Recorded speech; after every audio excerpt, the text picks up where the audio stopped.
Today will be a day to remember for the rest of your life.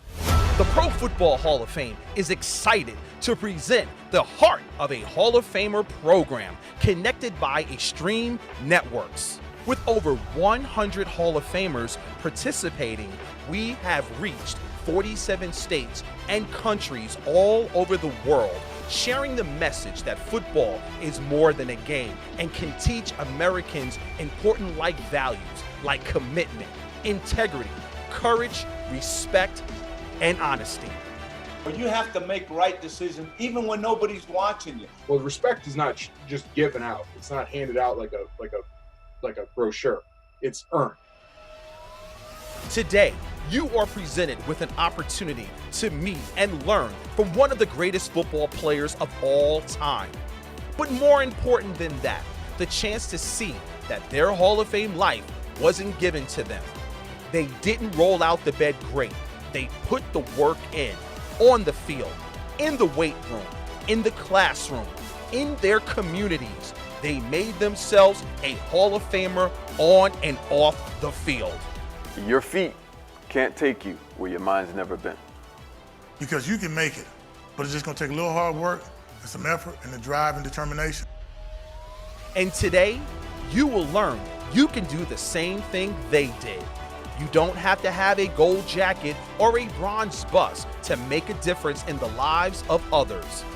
It's your decision whether you want to be a successful student, son, daughter, brother, or sister.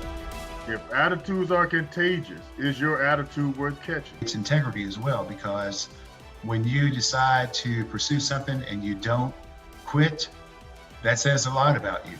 Commitment to excellence. We can all aspire to be the best. Welcome to a once-in-a-lifetime program, the Heart of a Hall of Famer program, connected by Extreme Networks. I thank all the volunteers. For those of you that don't know, there's over 4,000 people that volunteer their time to help put this whole week together for all of us. And I thank them. I thank the folks from the Hall of Fame itself. They've been most helpful for all of us. But I tell you what, I am just overwhelmed by this. It's just a great time in my life. People ask me, what's the greatest thing before this happened? And I would say getting elected to the first Pro Bowl, because back then, the people you played against voted you in. And to me, that was just the ultimate honor. But this takes the cake, folks, and thank you all so much for being here. Again, thank you. It's the greatest thing in my life right now.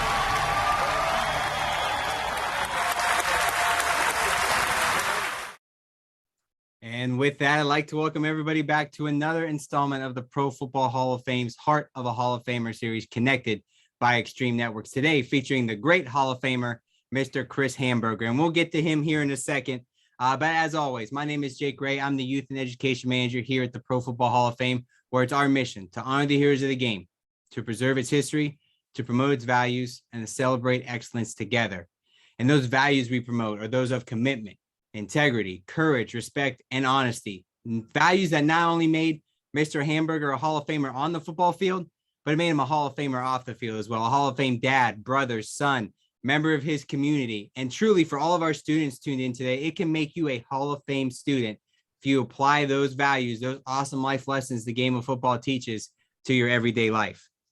So I'm excited today, and I hope all of our students out there as well are excited to hear how these values impacted Mr. Hanburger's life, both on and off the field. And you'll be surprised how many times you hear these values pop up, whether we're talking about big plays or big wins or life off the field. These values will continue to kind of be that central theme of what we're talking about today.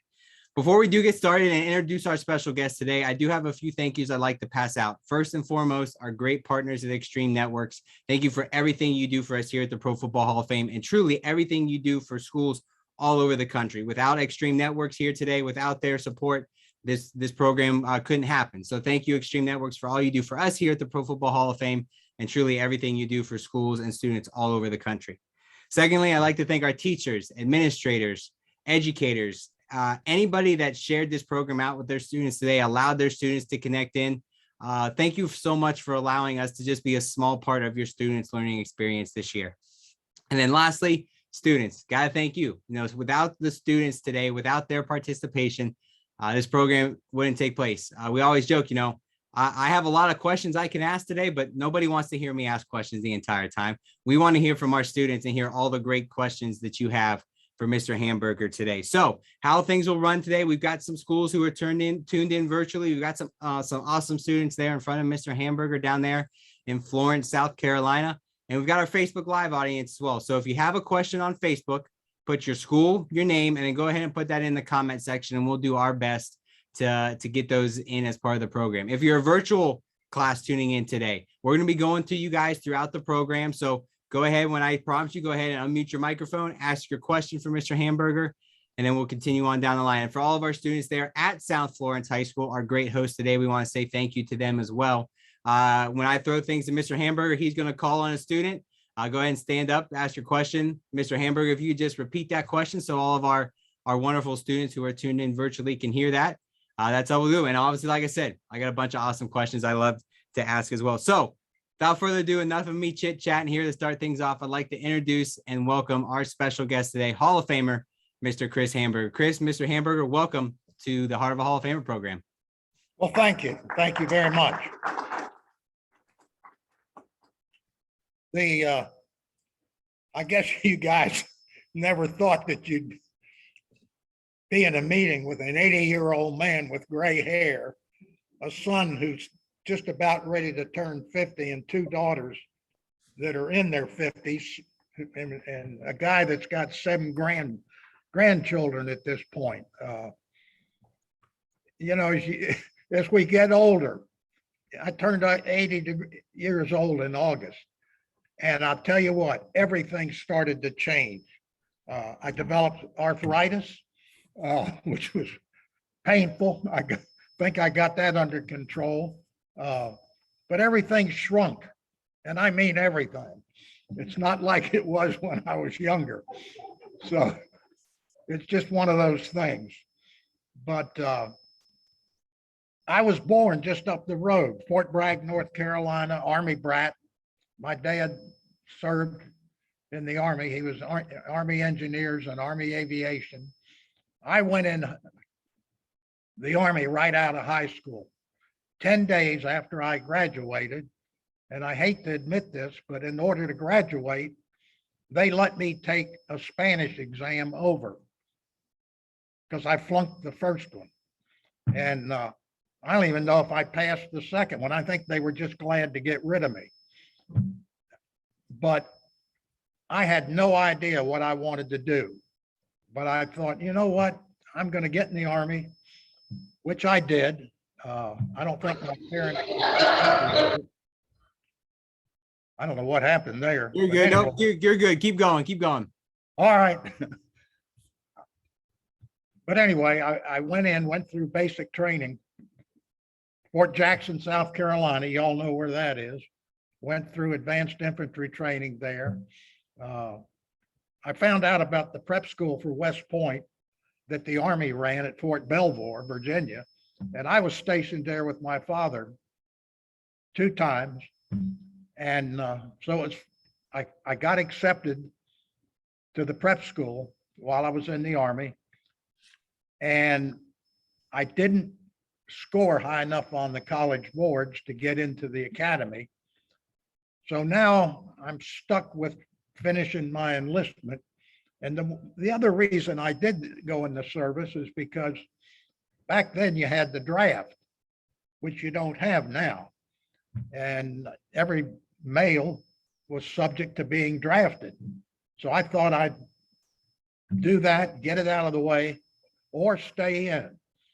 But as it ended up, I got, and I always have said the reason I didn't score high enough on the college boards is because I got injured in an accident and training accident. And I spent quite a bit of time in Walter Reed, the military hospital there in DC.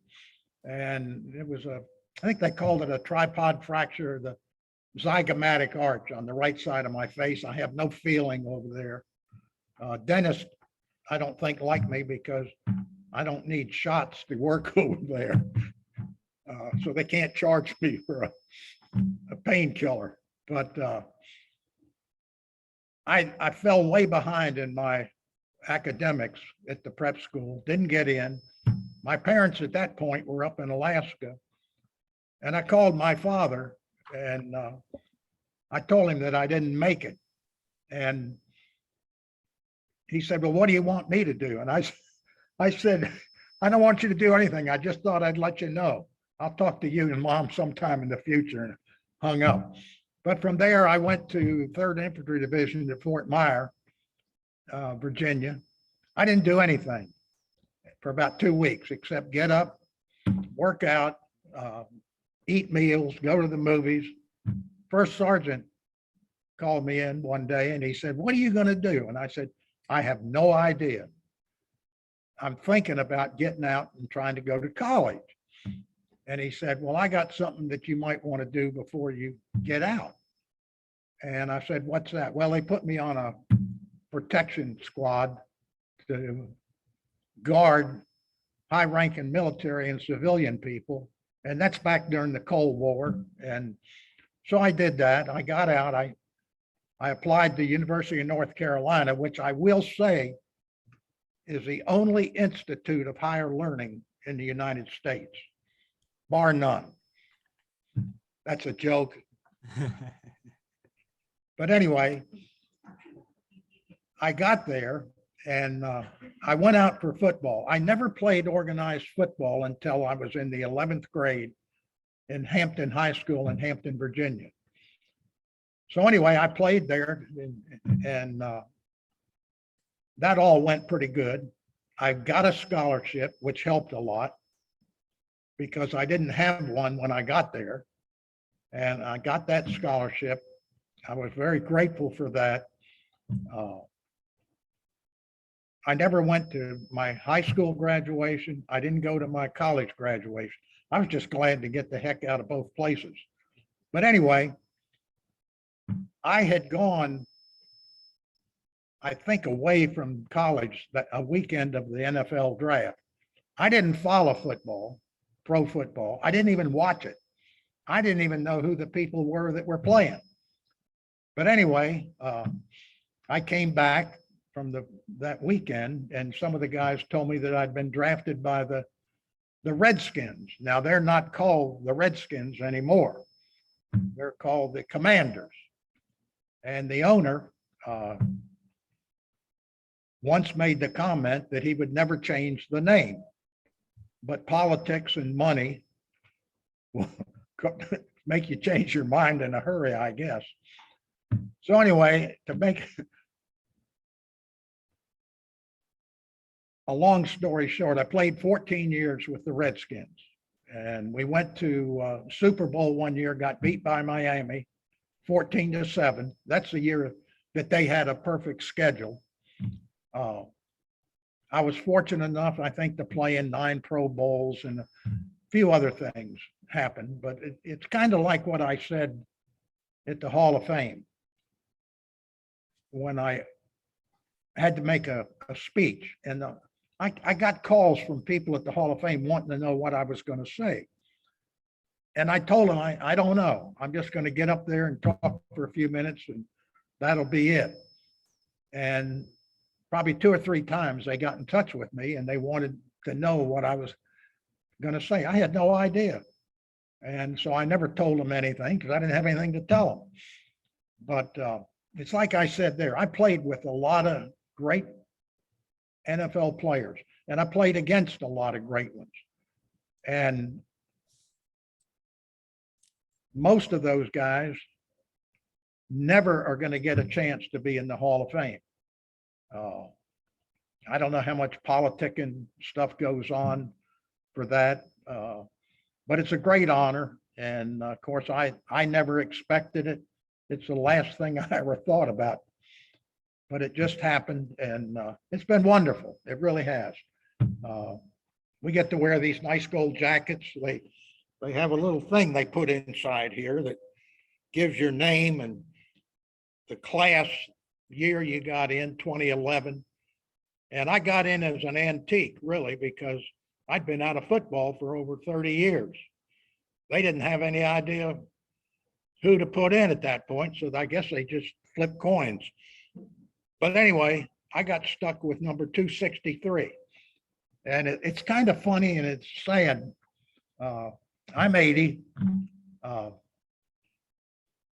And it's like my mom said before she passed away. She said one time to me, she said, Chris, she said, you know what? She said, I know more dead people than I know people that are alive. And it's kind of ringing true for me in a way, because Len Hoss, who played center for us, he just passed away. Charlie Taylor passed away. Bobby Mitchell passed away. And there've been some other players that I played with that have passed away. Plus, you know, a lot of guys, just seems like every week that are in the Hall of Fame, somebody's passing away. And it's like Rayfield Wright, who played tackle, offensive tackle for the Dallas Cowboys. Wonderful person. And, you know, I got to know him at the Pro Football Hall of Fame, and just such a nice man. He just passed away. And it just seems like I said, I know more dead people than I know alive. Brig Owens, who played safety for us, wonderful guy. He's fighting a stroke that he had. But it's just one of those things that, you know, I'm 80, I ain't got a whole lot of time left. And if there's anything I can say to kind of help you guys, and I'm not saying that I got the answers to everything, because I don't know anybody that does, but I will say this. If playing football affects your ability to get good grades in high school, or if you get to college and you got the same situation, to me, it's more important to graduate from high school with the best grades you can get. And if you're in college, same thing. One of my grandkids is very intelligent, and he went to a college in Pennsylvania to become an engineer. And he had a scholarship. It was in soccer. And he realized after a while that he couldn't keep up with his studies. And he gave up the scholarship, concentrated on his education. He now works with an extremely high security clearance with the military and the government. And he's pretty much involved very deeply with the F-35 fighter plane that we have, the new fighter plane. And he can't reveal anything that he does, any place he goes, or anything like that. But it just shows you. I had one of my other grandkids got off track. And you don't have to have, believe me, you don't have to have a college education to be extremely successful. One of my other grandkids got astray with drugs. One of the hardest things, I kind of rescued him. And one of the hardest things for me to do was to tell him, I can't put up with it anymore. I'm cutting you loose. You're on your own. I just had to do it. And it was the only other hard thing that I ever did really bothered me. I had to tell my daughter that she was going to have her spleen removed after she got thrown off a horse. But he's overcome all that. He's an electrician. He makes a fortune. My two daughters, they all are involved in, one daughter manages an extremely large medical practice.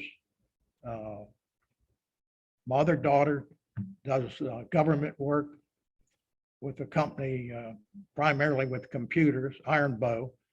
And my son, I don't really know what the heck he does. He has been with Microsoft, everything. I don't really know. It's all to do with computers and selling stuff that I think it has right now. I think he's involved. I don't know if you ever bring up what are those things you get on your computer? Emails? Is that what it is? Yeah. And then off to the side, you get all these ads that pop up. I think he sells that stuff, which drives me nuts. Like I said, I'm not a phone person. I got a phone. It's out in the truck. I know how to call somebody. I know how to answer it. And if I see a little 1 or 2 next to the phone thing, I know how to get the message there. And I'm not good at typing because I don't know how to do that and everything. And I don't have any patience when it comes to computers. If the damn thing isn't working, I don't know what to do. It's like the other night, I got a Kindle and I read every night for a little bit when I first get in bed. Well, this thing, I'm reading this, and I read a lot of historical things about Native Americans, mainly because I had a chance when I played for the Redskins to meet one of the great grandsons of Red Cloud, who was a Sioux chief. And Coach Allen, who I played for, he did a lot of work with the Native Americans. But I read a lot of historical stuff about Native Americans. But I have a thing that I have in a house. I have a house on the Outer Banks of North Carolina that in a little town called Avon. It's an island. And I have a replica of Red Cloud, great big thing. And I got it hanging on the wall when you first walk in. And I got that from the great grandson. And it was like, it gives you something to think about when you think about Native Americans and what they went through and everything else. And I've got my father's mother has a lot of Iroquois in her. I learned a lot about hunting and fishing and cutting up animals and cooking them and everything else from her people. But it's just been a great experience. My life has been great. I've been very fortunate in everything that I've done and accomplished. But the point I've been trying to make is that you can succeed in anything that you want to, as long as you're willing to apply yourself. And the one thing that I think I never utilized for a long time as I was growing up, and it's something that all of us have. The good Lord gave it to us. And just think about it. What do you think it is? You think it's, speed? I'm good looking. I'm not good looking. What is it? You know what it is? It's common sense. The difference between what's right and wrong. And so many young people, and I'm guilty of it, never apply it like they should. And they end up doing something that they regret. And I got a list this long about stuff like that. But I finally realized that if it's right, it's right. If it's wrong, it's wrong. And you shouldn't even get involved with it. It doesn't matter if you got to lose 20 friends because of it. Just don't do the wrong thing. And then the other thing that I'm guilty of, you ever noticed when you talk to somebody or you're introduced to them, 9 times out of 10, they don't even look at you. They got their eyes going on and everywhere. And the other thing is, be a good listener. Listen to what a person is saying, what they're telling you, and then react. Don't interfere with what they're saying and try to speak over them or interrupt them. Let them speak their piece. And you can be very successful. You don't have to go to college. I'll tell you what, right now they're screaming for truck drivers, over the road truck drivers, you can make over 100 grand a year, which is not much. My first year in pro football, I made $9,500. They gave me $2,000 for signing. My salary was 75. They gave me 2 tickets to the game that weekend, which I walked out of the hotel, gave them to the doorman, and drove back to Chapel Hill to college. I didn't even go to the game. So one of the other things to do when you're talking to somebody, look them straight in the eye. You probably make them look away, but don't you do it. You just look right at them, listen to what they're saying, and then you jump all over them. And the other thing that we all do, you ever notice when you're talking, people say, you know. Well, what do you know? We did this. You ever realize that? Try to eliminate that from your speech. It drives me nuts. And I know it drives a lot of other people nuts.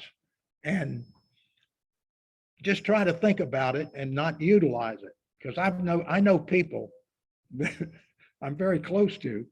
And when they talk, that's every other word out of it, you know. Or okay.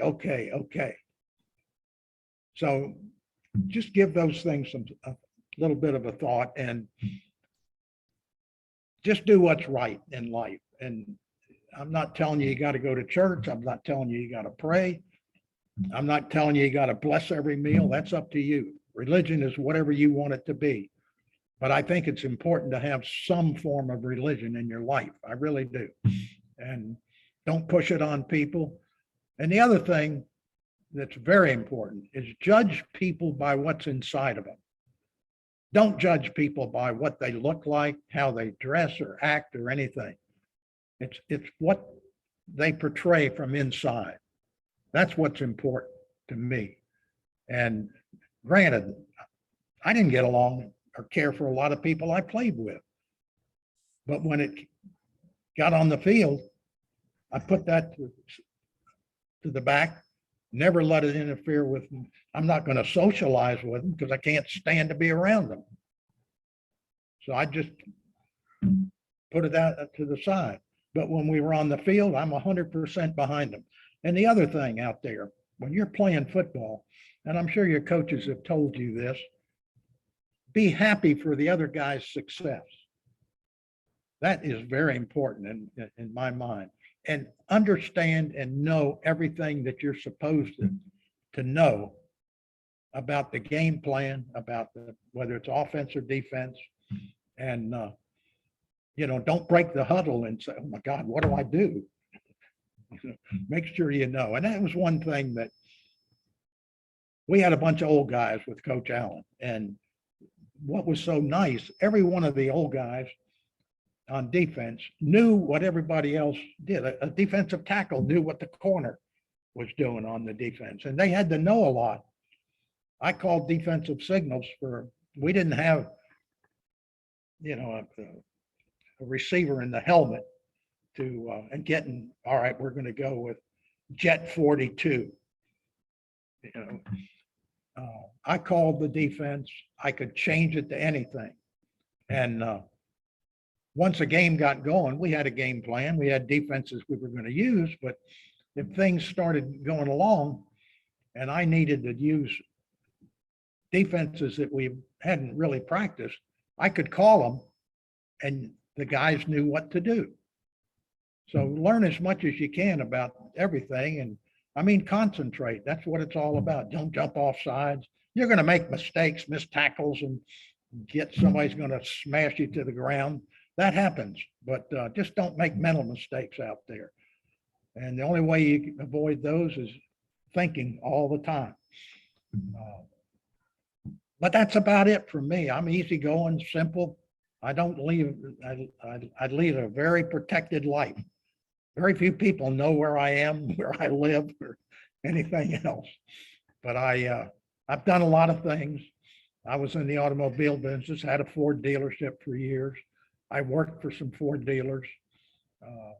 I sold life insurance at one point. I had a roofing company.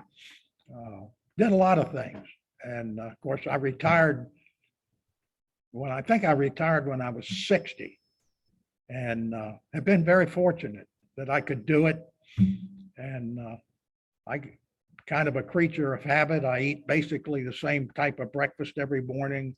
I get up 5:30, I go walking. I can't jog anymore. Sciatic nerve that scares me listening to what they say they can do to fix it. So I walk and I do a lot of stretching and exercises. And I come back, get cleaned up, have breakfast, cup of coffee, get in the lounge chair, might take a nap for a half hour, 45 minutes, and then my day begins. So it's simple, but it's enough for me. And that's about it. Awesome. I'll turn it back to you. Well, first I want to say I feel like I could take right now and I could write a paper on the life of Chris Hanburger and get an A+ on it if I was back in school. I think there was so much great pieces of information there. And you go, you hear that, and it is a journey from when you started to where you grew up, and that speaks to the person that you are and how you did live, a Hall of Fame life on and off the field. So first thing I want to request, Chris, if you can slide a little to your left. Want to make sure we get that jacket right there front and center for everybody to see, so it's on camera. And I'm going to start off questions. You mentioned a little bit about what you learned from your career and things you learned a lot. I was writing some notes down as you were talking there. Our 5 values: commitment, integrity, courage, respect, and honesty. How do you feel that those 5 values, or one of those 5, impacted your life on the field? And then how did you use that, after your football career was over and all those other businesses that you had to work in? Well, there's no question that every one that you mentioned is very important. And I think everybody should think about all those things. You've got to be honest all the time. It's like when I had my dealership, I told my technicians and everybody in the dealership that we're all going to make mistakes. Don't try to hide it. Don't let us know right away and we'll deal with it. So I think that's one thing that you have to be successful. You can't try to fool anybody. You don't lie to anybody about anything. It's just the way life is, and it's something that you have to do. Integrity is so important. And it can be very tempting at times. I can tell you that. My dad was very strict about everything. We had to come to the dinner table and we had to show our hands before we could eat to make sure we had gotten them clean. And when we lived in South Dakota, it's a very dry climate out there, and my hands got chapped real bad, and I could go like this and the knuckles would start bleeding, and they would not go to the, and so I didn't do a good job of washing them one time. And my dad grabbed me and took me into the utility room where the washer and dryer was. And he got a scrub brush out, and military had this old nasty yellow soap, big old bar about like that my mom kept there. And he started scrubbing, and the blood was, my mom started crying when I came back to the table and everything. And it was just one of those things that the way I was brought up. Yes, sir. No, sir. Yes, ma'am. No, ma'am. I even tell people today, young people, I said, don't call me Mr. Hanburger. Call me Chris. Call me Pop. I don't, Hanburger's too much to say. Just, and I got teased a lot because of my last name. I'd be starting school and sitting there, and my full name is Christian Hanburger Jr. Well, the teacher would say, is Christine Hanburger here? And I'm not going to raise my hand. That's not my name. She's calling me Christine. It's Christian. She's calling me Hanburger. Well, I was embarrassed by that. And I got bullied when I was young. I won't go into all the detail, but my dad, it involved a highfalutin bicycle that I had. I was young.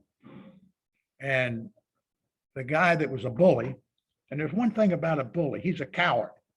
Let me tell you, I learned that lesson that day. Guy was bigger, weighed more than I did. but he was going to steal my bike. And my dad had told me days before when he took the bike and I went and stole it back, that the way you handle a bully is you nail him. And I guess my dad saw me coming back with my bike. He locked the doors. I couldn't get in the house to hide. And I had to fight. And that guy came up and I just cold cocked him right then and there. And I jumped on him and I was just beating him to death. And my dad had to come out and pull me off. The guy was crying, his nose was bleeding, everything. That guy never bothered me from that day on. But a bully is nothing more than a coward. And I can tell you now, you guys are in school and I hope you never witness it, but if you do, put a stop to it. Even if you don't know the person that's being bullied, step in and do the right thing.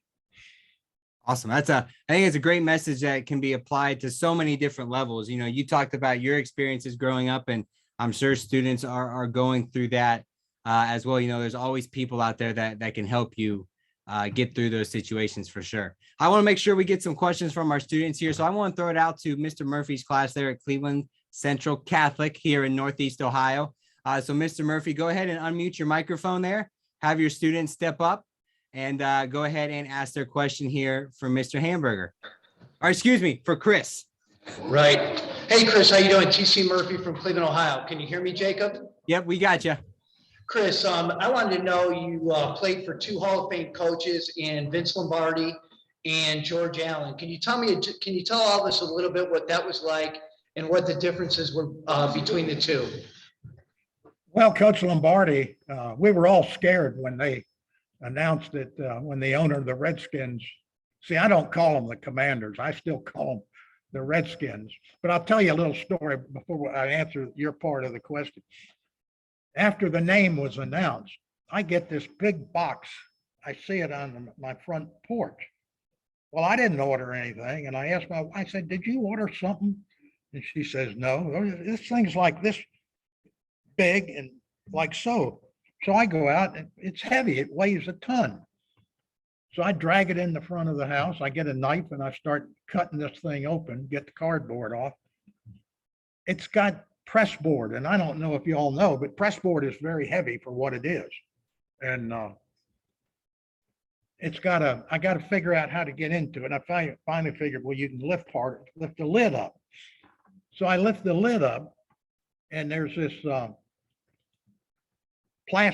thick plastic thing on underneath the lid. And down below, it almost looked like a snake curled up in there or something. So I opened it and I looked, well, it's the Commander jacket that the Redskins sent me. So I got it hanging in the closet. Will I wear it? Not that I'm aware of. I gave the box that it came in to one of my son-in-laws because he has a fantastic collection of memorabilia from all sports. But I kept the jacket, and it's ironic. You talk about jackets. This is probably the first time in 2 years that I put this on. And actually I have two of them. They give you one for when you're inducted, and then they mail you another one. So you have two. And the only reason I haven't is because I've been back to the Hall of Fame every year since 2011. And I haven't been the last 2 years because of COVID. And I would have gone this past year, but when I heard what was going on, I wasn't comfortable about us being protected. And being an old guy, I think I'm more in trouble than anybody to have it. But anyway, Coach Lombardi, we were scared to death of him. And I'll tell you a funny story. He had Lombardi time, which meant if the meeting was at 8 o'clock, you better be there at 7:45. Because if he walked in, and then you came in, you were late and you were going to be fined. And he would put up with no nonsense.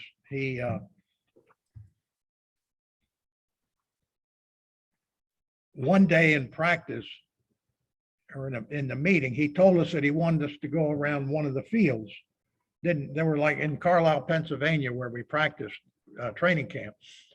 There were like 1, 2, 3, probably about 4 fields, and you had to go around. He said, go around a field 3 times. So I'm walking around the field one day, and shortly after he told us this, and people are doing, pre-practice stuff. Quarterbacks are taking snaps and dropbacks and different things like that. The kickers are kicking and all that crazy stuff. And he pulls up and he said, now he'd been out of coaching for a year, I think. And he called everybody Mr. because he didn't know who we were at that point. And he said, Mister, how come you're not jogging around the field like everybody else? Well, my philosophy was, why should I wear myself out jogging around the cotton picking field before practice even starts? So I'm walking and I said, well, coach, in the meeting, you told us to go around the field. You didn't tell us how we had to do it. And he just put his head down and shook it back and forth. And he says, my God, I have mellowed. And I thought it was such a wonderful thing. And I said, but coach, I'll tell you what, I'll start jogging from now on. And that's what I did. I don't know how successful we would have been had Coach Lombardi lived. My last time I saw him was, and I forget the school's name in DC College, but we used to practice there before football, training camp even started, a bunch of us players. Coach Lombardi had been diagnosed with cancer, and he came there to watch us work out before we went training camp. A driver had picked him up and brought him from the hospital to the field. And we were getting ready to do his notorious ups and downs where you guys, I never understood why we had to run in place and then flop on the ground and then jump up and run in place. I thought, this is stupid. What's it do? Just wears you out. But he was notorious for that and everything. And we were getting ready to do those. And he just turned around and got back in the car and went back over to the hospital. That's the last time I saw him. And he was primarily an offensive coach. There wasn't a great emphasis on special teams or defense. So now we get Coach Allen. Coach Allen's into everything. He's very superstitious. He's a player's coach. And he's all about offense, but he doesn't get involved too much in it. Defense is his big thing. And special teams. He's big on special teams. And it was a great thing for us. We had, I don't know how many different defenses, but we had over 100 audibles that we could use in a game for the different defenses that we had. And once he started putting the system in, I picked it up pretty quick and didn't have any trouble with it. But some of the players kind of struggled trying to remember what all the different words and things meant. It's not like what is it, Peyton Manning when he calls Omaha all the time. But that's the big difference between the two of them. And but Coach Allen, when I was calling the defensive signals, I used to bring, back then I had a 16 millimeter projector, and the game films that we would watch before who we were going to be playing. They were on these big reels, and I had it at the house and had a big screen down in the basement, and I'd watch those films. But Coach Allen, I always wondered if he was trying to trick me, because I'd learn a lot from watching those films. But like Friday, he would give me the canisters for what we call a short yardage and tough territory. Short yardage could be anywhere on the field, and then you know, 3rd and 1 or 2 or whatever. And then you had be in the inside the 10-yard line and stuff, and to watch those.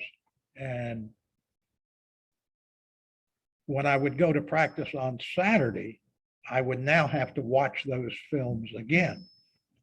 So there were some times when I would take the film out of the canister, start watching it to make sure that's what he gave me. Shut the thing down because I'm gonna watch it the next day. But that was the main difference, and it was a lot of fun to play for him. I had tremendous respect for him, tremendous respect, as I did for all my coaches. But it was Coach Lombardi, and probably would be second in line to Coach Allen, of the coaches that I had that I think were the best coaches that I had. All obviously Hall of Fame level coaches. Very fortunate to have a lot of your career there spent with both of those wonderful individuals that are immortalized here in Canton, Ohio. Got a question from another school here. This is from Mr. Green's class at Maple Heights ECAC. That's right here in Northeast Ohio. And this is from Jonte. He wanted to know, how do you feel leadership roles on the football field as well in the business world are similar? You have to set a very good example. I would never ask anybody to do anything that worked for me that I wouldn't do myself, number one. And I respect everyone's thoughts or things like that when it comes to football or a business. And if somebody comes to me and says, hey, Chris, don't call that defense, call this, I may not do it, but I'm going to listen to him. And I'm going to might say, hey, why? Why do you want to do it? Business, it's the same thing. Wasn't very often that I had very good employees when I had my dealership. And when I worked for some other dealers, I was a parts and service director for one of them, and for quite a few years. And I always would look for help. Not that I wasn't afraid to do it, but if we needed to get another technician, I'm going to interview him, or a guy to work in the parts department or the body shop or whatever. I'm going to interview him, and then I'm going to get some technicians to sit down and talk with him also to see if he's going to, that person or that girl is going to fit in to us and what we're trying to accomplish. And I think you've got to be totally open-minded. You may be the boss, but and yes, your word is law, but it's got to be a decision, I think, that has to be shared with other people before it's actually made. Get their input. And it worked very well. I know in the shop, the service department, if somebody had a problem, everybody would stop what they were doing and go help. And nobody, because they knew, hey, if it happens to me, they're all going to come help me too. So it's all getting everybody on the right page and keeping them there and working. And of course, when you're in the, going through your business, you ought to go through it just about every day if you can, and just talk to your employees. You got so many people that run the show. All they do is sit in their little office all day. They wait for the end of the month. They get their statement, financial statement, and all they're doing is looking at the net profit line. They don't know anything about their employees' families or anything else or what's going on. And I think that's how you run a business, because I think it means a lot to the people that work for you. All right, who's up next? All right, well, I got a question, if that's okay. I want you, can you slide back to your left a little bit? I want to talk a little bit about there. You got that gold jacket, so slide over a little bit so make everybody who's watching virtually here can get. All right, I'm sorry. We got that. We got your bronze bust back here on display. We took it from its home here in our Hall of Fame gallery and brought it back here to so everybody could see it. Regarding, getting the gold jacket, getting your bronze bust put on display here in Canton. You mentioned that you'd been back every year, except the last 2 years because of COVID. What is it like for you? Now that you're enshrined, you've got the jacket, the K Jewelers Ring of Excellence, as well as the bronze bust. What is it like for you when you do get to come back to Canton and, be around all the other Hall of Famers, get to see the bronze bust on display? What's that feeling like for you? Well, it's a thrill, really.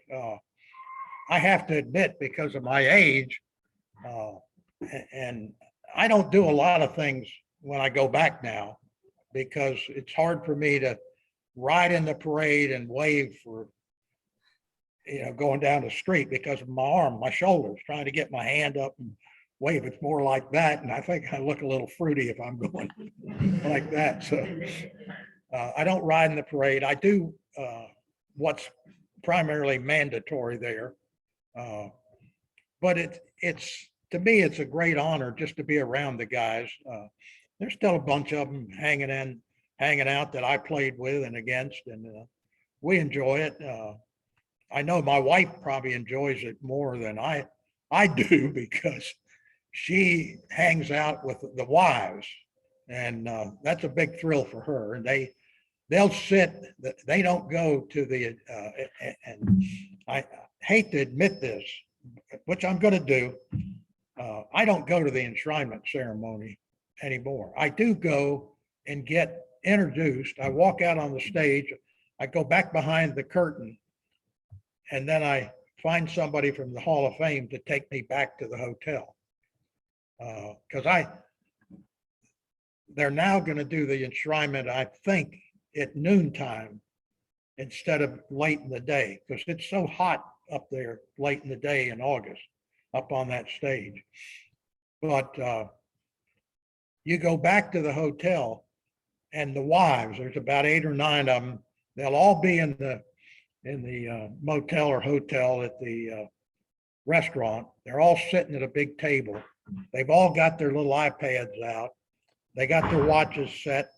And when the guy starts talking about being in the Hall of Fame, they start timing, and they time the guys. See, the Hall of Fame tells you that you're only supposed to talk for 5, 6, 7 minutes or whatever it is. I didn't exceed my time by any means. But some of these guys get up there and they're thanking everybody from the goldfish they had when they were 5 years old to the bunny rabbit that they currently have. I mean, it's ridiculous. So I think the Hall of Fame has finally got a hold on these people. And, the other thing that's ridiculous, and I don't think anybody's going to think to ask me this. What do I think about all the celebrations that go on the football field? It's ridiculous. Absolutely ridiculous. If I was a head coach, I would either have players with no money, or I wouldn't have any players at all, because I'm going to find the living daylights out of you. You make an interception, you grab 4 or 5 other guys, and you all run down to the end zone, and you slide on the ground and do your little crazy thing. You know why I don't like it? That's not football. To me, it's ridiculous. And you run the risk of injuring yourself too. When you think about it, they high five, jump up in the air and all that other stuff. Hey, just, you make a interception, you ain't gonna see me sprinting down the field to the end zone. And then you see a guy that's a tackle, say defensive tackle, he makes a sack. His team is behind by 20 points, and he's jumping up and down and hopping around and everything else. Well, what does that accomplish? It's just ridiculous. And, I go back, I'm just not into that. So anyway, my players would either pay hefty fines, which should eliminate it, or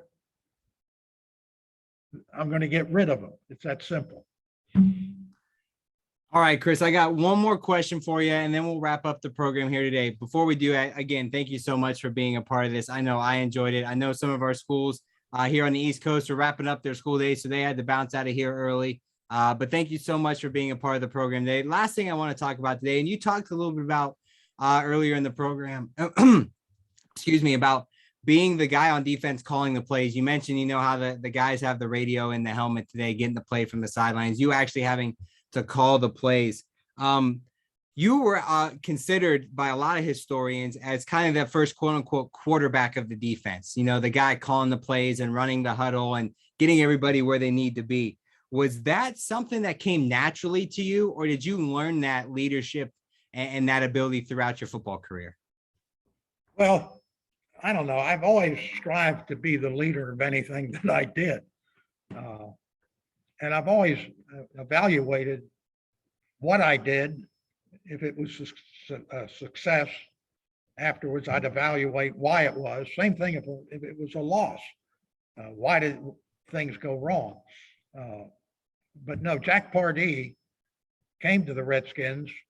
He used to play for Coach Allen out with the Rams, and he called the signals until he retired, and then Coach Allen had me do it. So I could see, you know, what Jack did and everything. And plus I had my way of doing things. And when he would call a defense in the defensive huddle, I would be thinking of what I would call and everything. And so I relished the fact that we could control the game, defensive game on the field.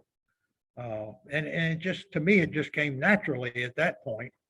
And yeah, I listened to the other players. I can remember in one particular situation, I called a defense.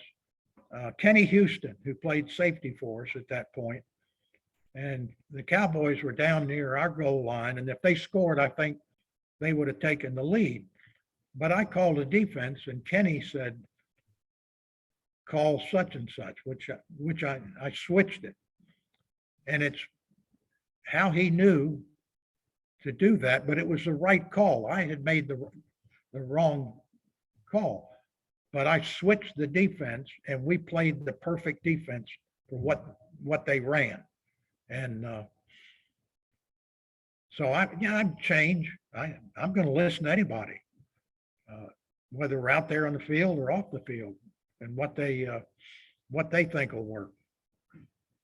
Awesome. Well, I brought everything full circle. Remember you talking about at the beginning how important it is when you're talking to somebody, when you're having a conversation, how important it is to listen. And that was a great example on how you were able to use that in your NFL career, in your Hall of Fame career. So with that, we're going to wrap up this installment of the Pro Football Hall of Fame's Heart of a Hall of Famer series, connected by Extreme Networks. And let's give one big round of applause to our special guest, class of 2011 inductee, Mr. Chris Hanburger, or Chris. Thank you so much for being a part of the program today, Chris. Thank you for everything that you've done for the game of football. I'd like to say, you know, the game of football wouldn't be like it is today without the influence of our Hall of Famers. So thank you for everything you've done for the game of football. And for myself, from our youth and education team, all the way up to Mr. Jim Porter, our president, thank you for everything you do for us at the Pro Football Hall of Fame. Thank you. It's been my pleasure. To all of our schools who tuned in, especially those students and staff there at South Florence High School, thank you so much for being a part of the program today. And we hope to see you for another program that we do as part of our Heart of a Hall of Famer series, connected by Extreme Networks. To everybody who tuned in, everybody's connected in. Thank you so much, and we'll see you next time.